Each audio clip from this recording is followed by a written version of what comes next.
So what's up guys, मैं फिर से आ गया हूँ एक नई वीडियो लेके। एंड आज हम बात करने वाले हैं मैच के बारे में। हाँ, वही बंदा, ब्लैक बुल्स का वाइस कैप्टन। तो बिना किसी टाइम वेस्ट के चलो अब वीडियो को शुरू किया जाए। देखो, नैच पहले से ही एक बहुत ही मिस्टीरियस कैरेक्टर की तरह रहा है ब्लैक बुल्स में क्या, वो तो पूरे ब्लैक क्लवर ही मिस्टीरियस कैरेक्टर की तरह रहा है। एंड सबसे शॉकिंग चीज है उसके पास डेविल्स कैसे आए। लाइक हमने आस्था को तो देखा है, उसके पास डेविल्स है, हम जानते हैं उसके पास एंटी मैजिक है, तो वो एक डेविल को पोजेस कर रहा है। पर नैच के पास एक डेविल कैसे आया, ये बहुत बड़ा क्वेश्चन है। इसको जानने के लिए हमें जाना पड़ेगा नैच के पास्ट में। एंड मैं सही बता रहा हूँ, नैच अपने पास्ट में बिल्कुल भी ऐसा नहीं था। हाँ, नैच एक बहुत बेकार जिंदगी जिया करता था, लाइक छपरियों जैसी। इन इंडिया छपरी कह सकते हो उसे। बट क्या तुम्हें पता है, नैच का एक भाई भी था, उसका नाम मॉर्गन था। एंड वो पूरी नैच की तरह ही दिखता था। एंड मॉर्गन का बहुत बड़ा हाथ है नैच को ऐसे चेंज करने के लिए। देखो, नैच एक नोबल फैमिली से बिलोंग करता था, जिसको हाउस फर्स्ट भी बोला जाता था। एंड उसका ट्विन भाई था जिसका नाम मॉर्गन था। एंड मॉर्गन मॉर्गन सही में बहुत अच्छा इंसान था। एंड वो ऐसा टाइप का बंदा था जो अपने से आगे लोगों को रखता है, अपने आप से ज्यादा वैल्यू देता था वो उनको। एंड वहीं पे नैच जो सीधे बोला करता था, आई डोंट गिव।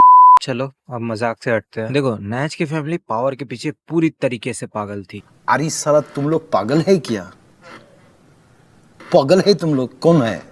एंड नैच की फैमिली उसके ऊपर प्रेशर डाला। प्रेशर क्या, वो खुद ही एंजॉय कर रहा था। एंड उन्होंने ये कहा कि उसे अपने फैमिली की लेगेसी को फॉलो करना चाहिए। और ये लेगेसी थी क्या? ये लेगेसी ये थे कि वो फॉर्बिडन मैजिक का यूज करे, खास तौर पे डेविल मैजिक। उसके पूरे फैमिली का ये मानना था कि अगर वो डेविल से कॉन्ट्रैक्ट करते हैं तो उसको फैमिली को पावर मिलेगी एंड वो क्लवर किंगडम में सबसे स्ट्रांग हो जाएंगे। पर मॉर्गन ऐसा नहीं था।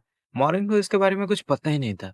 एंड तुम्हें एक बात मालूम होनी चाहिए, यामी और मॉर्गन एक टाइम के सबसे बेस्ट डुओ हुआ करते थे। हाँ, वो दोनों ग्रेडियर स्क्वाड में हुआ करते थे, जिसका कैप्टन जूलियस था। तो चलो अब मेन बात पाया जाए। देखो, नैच ने अपने माँ बाप के कहने पर ये सब डेविल्स रिचुअल शुरू किया था, जिसमें उसने टोटल 4 डेविल्स को कंट्रोल करना सीखा। अभी जो मैं कहूंगा उसमें मेरी प्रोनाउंसिएशन रॉन्ग हो सकती है, तो उसे अवॉइड करना। तो उसका पहले डेविल का नाम था गिमोडिलो, दूसरा स्लोटस, तीसरा प्लूमिडे, चौथा वेल्गनर। एंड ये जो गिमोडिलो है वो उसका प्राइमरी डेविल और सबसे ट्रस्टेड पार्टनर था इन डेविल्स में। ऐसे धीरे धीरे करते हुए उनकी पावर्स की चाप बढ़ते गई। एंड उन्होंने फाइनली डिसाइड किया कि एक सुप्रीम डेविल को समन किया जाए। एंड वो सुप्रीम डेविल लिटरली लूसीफोगस था। एंड ऐसे ही जब रिचुअल के दिन नैच ने लूसीफोगस को समन किया, सब कुछ आउट ऑफ कंट्रोल चला गया। एंड लिटरली लूसीफोगस को देख के ही नैच की फट गई, लिटरली उसकी फट गई। एंड लूसीफोगस का ऑरा इतना खतरनाक था कि नैच सह ही नहीं पाया। एंड उसके ऑरा ने सब कुछ जला के राख भी कर दिया। और उसी टाइम एंट्री होती है हमारे मॉर्गन की, जो कि